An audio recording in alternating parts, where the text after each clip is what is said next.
And Charlie Wellington scored! Goodness me!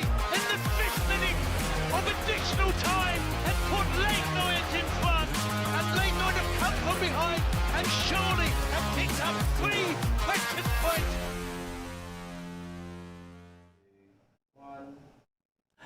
A very warm welcome to Orient TV's coverage of the today against Lincoln, rather, should I say. Joining me, should we say 2 older faces, should we say? Joe Widdowson, of course, you'll all be familiar with Richard Lewis of Reach PLC. Myself, I'm Dickie Davis. I'm standing in for Ollie Buck today, but only for saying we'll hear from him a little bit later.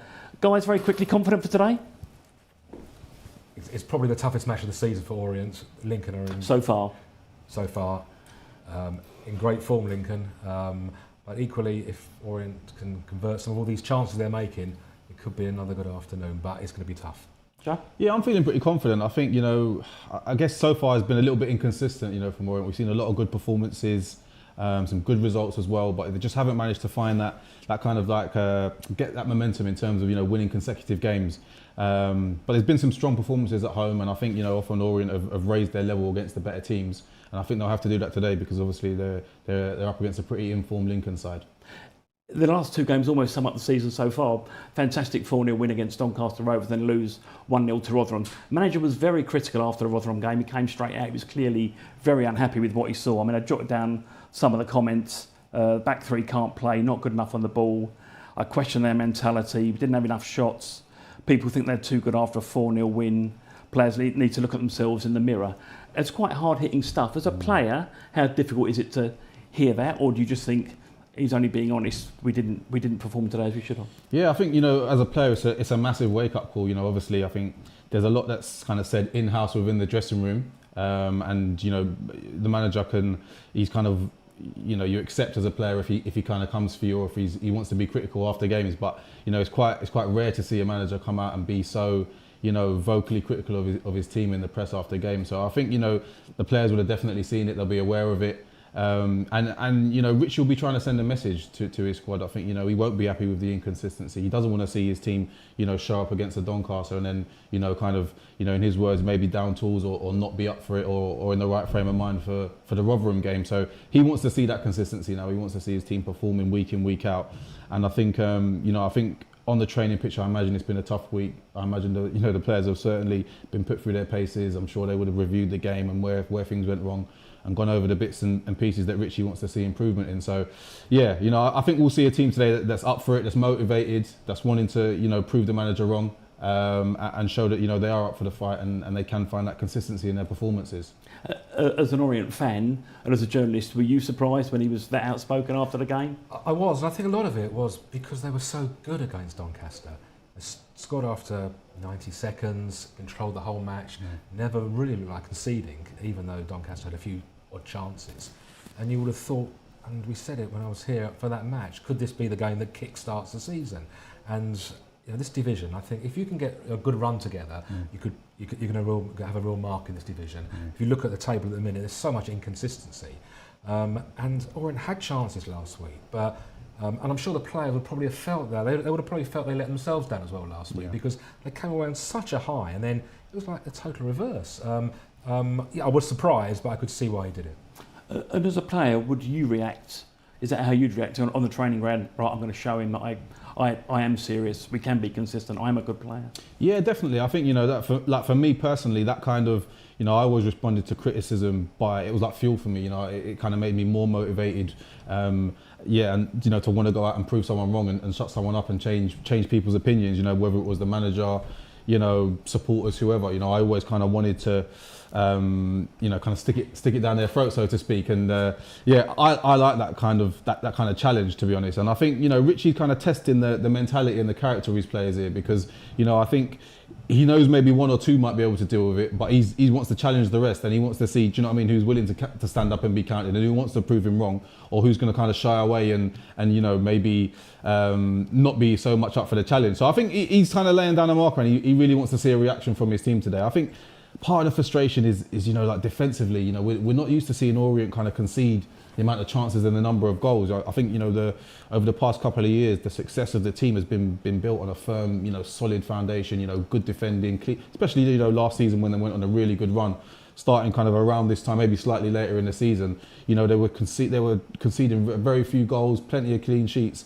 And it was that back four that was just really solid and reliable, whereas we just haven't quite seen that this year. There have been a number of changes to personnel and formation so far this season. So I think it's about finding a settled defence, do you know what I mean, who are kind of get to know each other's games, become familiar and get used to keeping clean sheets consistently. And that is part of the difficulty, Richard, isn't it? I mean, expectations were set very, very high last season, playoff final.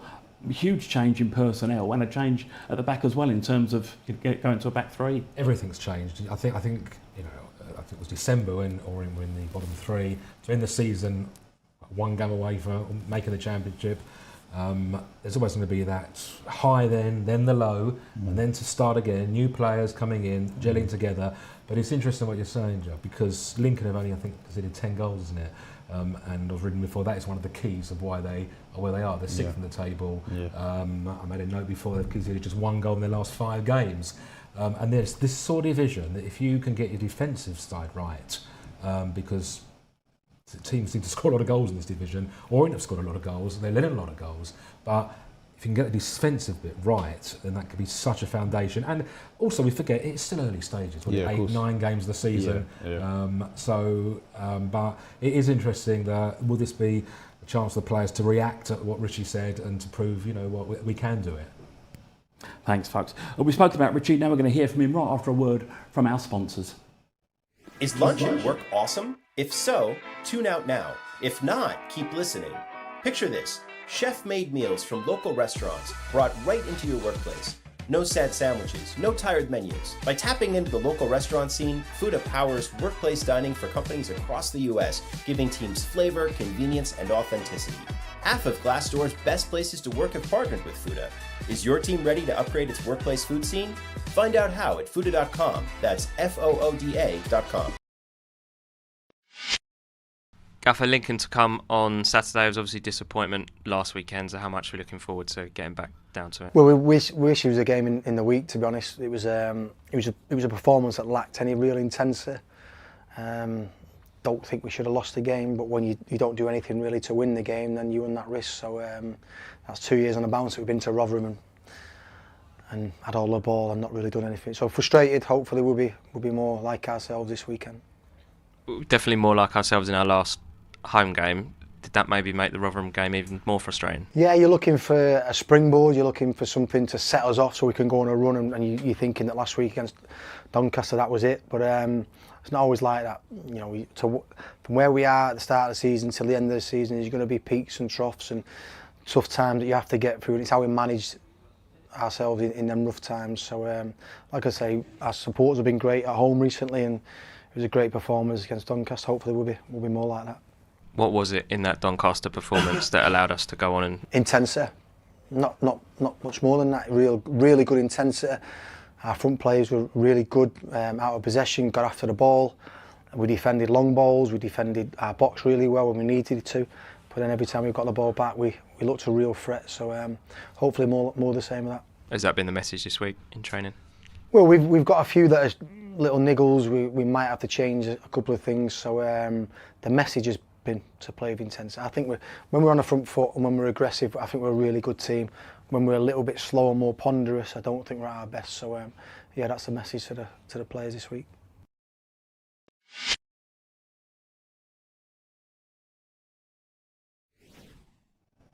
So the manager a little more considered there than he was straight after the game last week when he was clearly still very angry. If we take a look at the teams, the team news is out. Let's take a look at the teams first of all. And if we look at Orient's lineup to start with. So in goal, Killian Cahill as expected.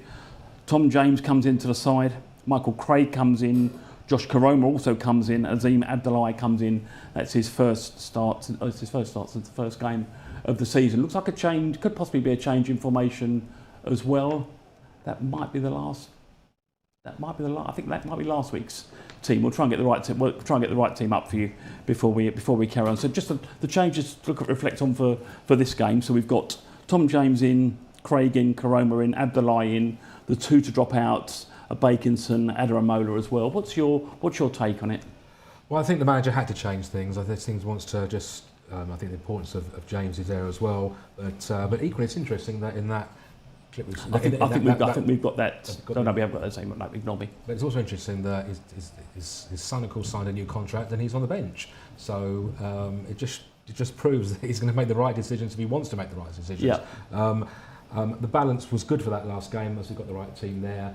Of course, Don Ballard was so superb, and the combination of him and Connolly. In fact, I mean, I think there was 3 games running where they both scored in the games. That's right, yeah. And it's very interesting what you said about intensity, because that game, from the second that it started, their intensity was there, and this combination might deliver that. What's your take on it? I mean, I think we're going to the back 4 again. It becomes huge, isn't it, in this game, in terms of he's tried a back 3, and either it's a reaction to the last week's game, or it's because of the way he thinks Lincoln will set up. Yeah, and I think, to be honest, there's been moments where the back 3's actually worked well, and with the wing backs, I think we've looked good at times and it's been effective. However, for me personally, I'm happy to see us go back to a back 4 today. I think the team looks a little bit more front-footed, a little bit more offensive. Obviously, losing the centre half. And I think, that familiarity of Omar Beckles and Dan Happy in the central defence, those two have played probably, near on 100 games for Orient together now. So, it looks very secure there. I'm happy to see Tom James and Michael Craig in. I think, Tom James is a fullback that I'm a big fan of. I think he's got, tremendous ability. And I think at home, particularly when, you expect Orient to have a little bit more of the ball, and getting him on the ball in kind of key areas to kind of utilise his delivery will be important. Michael Craig, young player, been a little bit stop-start his Orient career so far, but I think very talented. Has put in a couple of kind of good performances from what I've seen, so I'm interested to see how he gets along today. And then I think that forward 3 behind Don Ballard, I think it's a big afternoon for them today. I think Josh Koroma being recalled to the team. He started the season off really well, so it's an opportunity to him to kind of get back to the form that he showed early on, in and amongst the goals. We know, I played with Josh, so I know what he's all about, loads of ability. I think the manager's placed that demand on him this season to commit to his defensive duties, which is something that Josh probably is not naturally, keen to do, but part of his development, part of his learning. We all know how good he can be with the ball going forward. And I think, for Azim Abdullahi, huge afternoon for him, first game since the start of the season. He's had his Orient career, I think it's fair to say, has been a little bit up and down so far. He arrived in a blaze of glory and scored a hat-trick on his debut. He's a boy with a lot of talent and ability, but I think, and I think Richie's kind of been quite clear about this. He hasn't shown it consistently enough in an Orient shirt yet. So I think it's a huge opportunity today. In that number 10 role, it looks like that he kind of favours. So he'll probably have the freedom and the licence to drift and roam and get on the ball. And, his responsibility will be to make things happen for Orient today. Be important to try and get him on the ball in the pockets, get him turned, facing that Lincoln backline and really kind of make things happen and affect the game going forward. So, yeah, I think it's exciting. I think it's promising, but I think ultimately Richie highlighted there in his interview that the key today will be intensity. I think when Orient get off to a good start, and they play with that intent and they show that kind of purpose, especially at home, they can really get on top of teams and they can blow teams away. But when they are slow and they are, as he said, they're ponderous, they're not an effective side. So I think the key will be today, it will be mentality, and it'll be looking for a response from last week. And for those players coming in, as Joe said, great chance for them to make a name for themselves, to put the stamp in it and say, well, I've got the shirt now, I need to keep it. I was about to say that. I was thinking as he was talking, looking at the team, does Richie know what his actual number 1 side is? Because he's been so inconsistent. If today against Lincoln, one of the top teams in the division, you can make a mark, keep that shirt, as you say, from Abdullahi, and I'm a big fan of Tom James, and is the back 4 the way to work? This could be a very pivotal afternoon, because if they can get it right together, and if they can get another good result at home, we certainly know the forward line with Dom and Connolly that's settled. But the fact that Charlie Wellings is on the bench, you just wonder whether he knows what his best team is. In a few weeks' time, we could be looking at the same lineup, thinking, today was a chance to make your mark, particularly after last weekend. This is the 11 now. We're going to keep the shirt. Yeah, I think just on that, it's a good point, because I think Richie's looking for those guys out there today to say, go on, make it your shirt. Do you know what I mean? Make my mind up and pick the lineup for me each week. And one thing I like about Richie is since he's been at the club is he's always rewarded performances. Whether that be on the training pitch, if someone's playing well, they keep the shirt. Whether there's a more experienced player, whether there's someone who's played more games for the club, if you're playing well and you're in form, you know, you play under him and he'll give you opportunities. And I think he's always, you know, in his time here, he's always rotated the squad. He's always brought players in, taken them out. Do you know what I mean? Chopped and changed. And but if you're playing well and you're in form, you know that you're going to play under him and keep the shirt. Great. So we obviously know that Ollie Buck isn't here. I am, but we've got a slight surprise because Ollie's joining us now. Ollie, you're going to have to explain to us exactly where you are and what you're up to first of all. Good afternoon, gentlemen. How's it going? Hello. Very good, thanks. Good, Ollie. More importantly, how's it going for you? Yeah, it's going okay. I'm in Dublin. The Emily Isle at the moment. I'm running the Dublin Marathon tomorrow. So I'm just resting my legs up, carb loading. I'm getting ready to run. Run tomorrow morning, 20 miles. Your first marathon? Yep, that's right.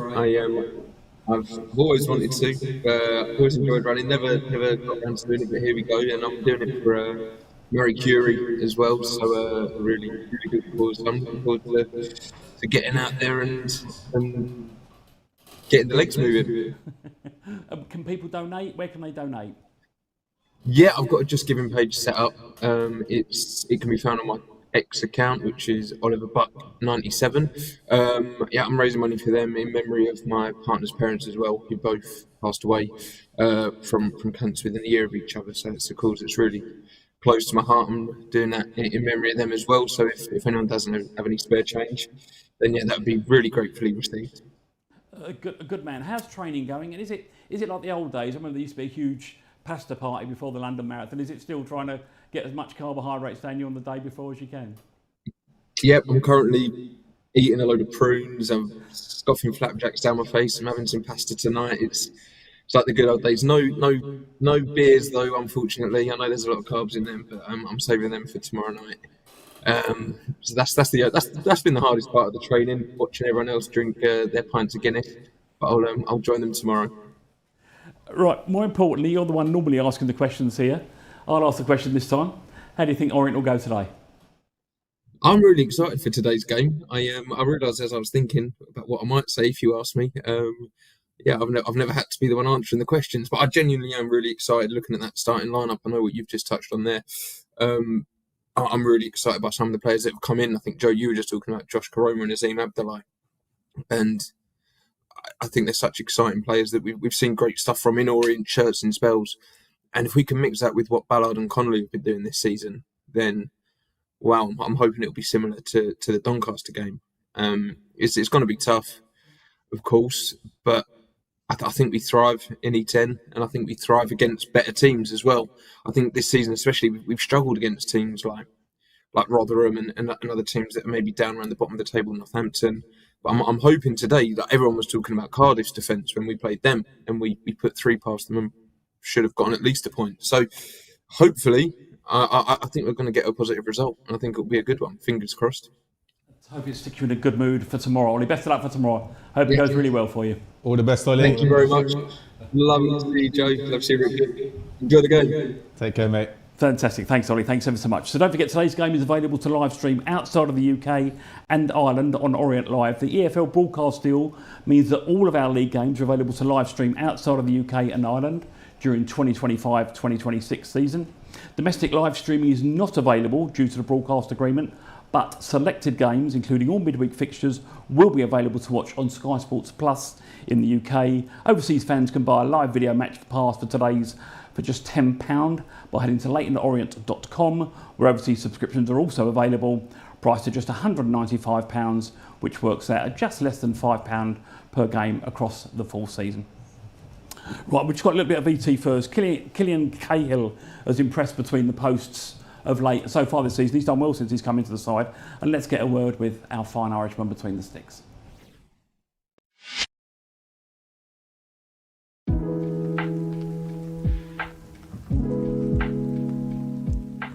I think obviously Saturday wasn't a good day, but I think if you look back over the kind of last couple of weeks, I do think we're improving. Now it's about, similar to Doncaster, putting it all together and making sure we get a result this weekend. It was definitely a frustrating day. I think it's a game we're going to look back on and think we should have gotten more out of it, but I think we can't do too much about that now. Like, but we can look at Saturday and make sure we're fully prepared and give ourselves the best chance to get 3 points. I think we can probably take a lot from the last couple of weeks, not just Saturday. There's going to be days where things work, things don't work, but yeah, I feel like, as I said, over the last few games there's a lot we can take into Saturday. A lot of our attack and play, and then making sure defensively we're solid as well. I feel like in a moment like this, one of the key things is communication between the group. It gives us a chance to maximise the time out on the grass. The conversations that we have off the pitch, on the pitch, they're massive. I feel like the conversations that we have as a group are productive, and as I said, all leading towards Saturday, hopefully to get a good result. Obviously Saturday's a bit of a down, but just kind of waiting for a chance, so when you get in it's about taking each game as it comes, and that's what I've tried to do. There's going to be games where you need to make saves to help the team win, there's going to be games where you just need to be solid. So that's, you go into it not looking for anything and do your job, and you know, if there's more needed of you, be ready. So yeah, I think it's been positive, but I want to kick on as well. Most places you go, the goalkeeper union is a big thing, but I feel like you need that to get the most out of who's playing and the other keepers in the group. I know as a keeper, when you're playing, you want that support kind of from behind you, and I feel like it just, when you have that good kind of camaraderie as a group, gives you the best chance to all improve, not just the one who's playing. Here we have a really, really good group, obviously 3 young keepers, which is kind of an unusual thing, but I think it means every day we get to work hard and training's fun. You know, Royce's a great coach, we work hard every day, but I think if you ask any of the lads, we enjoy every session, and I think that's the most important part. Goalkeepers with Royce as well, we can have conversations about situations that happened, and I feel like it just gives a better atmosphere in the sessions, and it's like anything, when the atmosphere is good, you know, the little 1%, you work harder, you enjoy it, you get more out of it. Lincoln's going to be a tough test. They've started the season well, but I think we know as a group we can compete with anyone in the league, so I think we're all looking forward to it. In front of the home fans, it's a great opportunity to bounce back.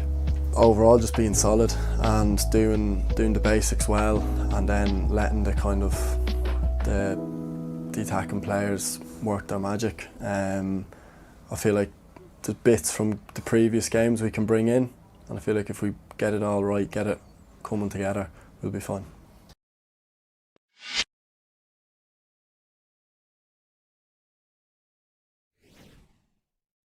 So how's Killian done?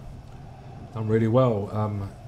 Many moons ago I used to play in goal, and if we were winning by 5, 6, 7-0, we conceded a goal, you thought it not at the end of the world, but I hated it, and I thought back that against the last game with him, and he just did not want to concede, and there was something about him. He had good control of the box, and as he says there, 3 good goalkeepers, which is a good solid base. It's just a shame Orient are conceding a lot of goals, but I don't think it's down to the keepers, a lot of it, but I've been very impressed so far. Cool. We'll just have a quick look at the lineup for Lincoln. I don't know if the team's coming out onto the pitch. The team news for them is that Adam Reach is out. I presume he's got a knock, as I've watched a few of their games recently. He's been excellent. Riley Towler comes in with them. They're clearly a good side. And just to remind fans, some fans have noticed our official club website and app have both recently been upgraded, giving fans access to exciting new features. The headline of the new release is the 2025-26 season card holders and O's members can now redeem O's cash in-store by using the new version of the app. Elsewhere, a whole host of new accessibility tools are available, and the club's new website and app video player also allow fans to scroll forwards and backwards for both on-demand and live videos. And with that, I think we throw to Dave Victor and Matt Hiscock, who are going to see us through for the game.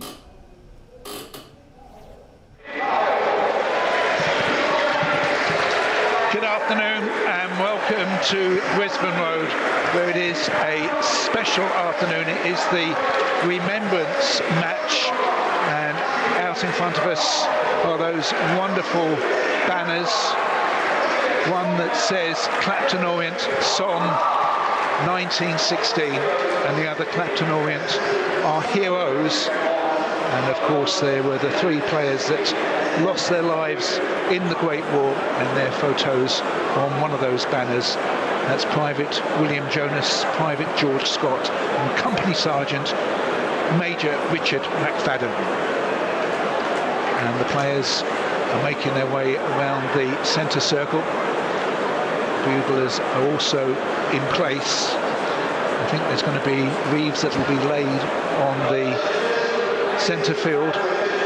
And there's also a single red rose, Matt, that has been laid in the east stand, because whenever Leyton Orient and Lincoln City come together, we remember Derek Reynolds. So the referee this afternoon is Stephen Parkinson, and the players around the centre circle. And Nigel Travis is coming out on the field now, the Leyton Orient chairman, with the wreath from the O's, and Chris Kavanagh with a wreath from Lincoln City. And there is a standing ovation from both sets of supporters, and those wreaths are laid just by their centre spots. And Nigel Travis joins his team and shakes hands with Don Ballard. And there will be a minute's silence now on the last post.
Silence impeccably respected by both sets of supporters, and those magnificent banners are now going to be taken off the field as marched from the far side of the ladies and gentlemen that led the last post.